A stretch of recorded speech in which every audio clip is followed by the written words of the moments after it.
Guys ये तो आपको पता ही है कि प्लेन्स बहुत ज्यादा भारी होते हैं। इनफैक्ट बोइंग 737 तो 80,000 केजी का होता है और जब वो लैंड करते हैं तो उनकी स्पीड 250 से 300 किलोमीटर पर आवर होती है। पर आपने क्या कभी इमेजिन किया है कि इतनी स्पीड और इतने भार के साथ जब वो लैंड करते हैं तो उनके टायर्स कभी फटते क्यों नहीं है? मैं आपको बताता हूं।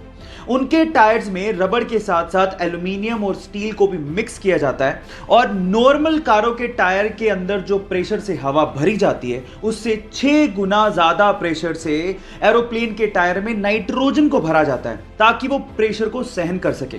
क्या आपको इससे पहले तक ये फैक्ट पता था? नहीं पता था तो चैट सेक्शन में लिखना मत भूलिएगा और हमारे YouTube चैनल को सब्सक्राइब करना मत भूलिएगा, लिंक बायो में गिवन है। अक्सर आप लोगों ने हवाई जहाज में लगे ब्लैक बॉक्स के बारे में सुना होगा। जब भी दुर्घटना की खबरें आती हैं तो सबसे पहले हवाई जहाज के ब्लैक बॉक्स को ढूंढा जाता है ताकि दुर्घटना के कारणों का पता लगाया जा सके।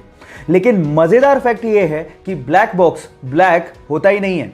एक्चुअली वो ब्राइट ऑरेंज कलर का होता है। ये बॉक्स हीट रेजिस्टेंट होता है जिसकी वजह से इसमें आग नहीं लगती। ये डेटा स्टोर करने के काम आता है और ब्राइट ऑरेंज होने की वजह से इसे दुर्घटना के बाद ढूंढने में आसानी होती है।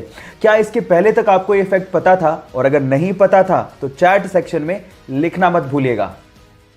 क्या हवाई जहाज में किया गया टॉयलेट सीधे जमीन पर आकर गिरता है तो बच्चों के जैसा सवाल, लेकिन कभी ना कभी आपके भी दिमाग में सवाल तो जरूर आया होगा। कई बुद्धिजीवियों का तो यह भी कहना होगा कि वो टॉयलेट अर्थ के एनवायरनमेंट में आते आते अपने आप ही खत्म हो जाता है। लेकिन थांबा, ऐसा कुछ नहीं होता, क्योंकि हर एक हवाई जहाज के पास खुद का 2 गैलन का एक टैंक होता है जिसमें उस टॉयलेट को इकट्ठा किया जाता है और जैसे ही हवाई जहाज लैंड करता है उसके बाद उस टैंक को खाली कर लिया जाता है। अब अगर अगली बार आपके सिर पे कभी पानी का टपका गिरे तो आप ये समझ लेना कि वो कम से कम हवाई जहाज से तो नहीं गिरा। क्या इसके पहले तक ये फैक्ट आप जानते थे? और अगर नहीं जानते थे तो चैट सेक्शन में लिखना मत भूलिएगा।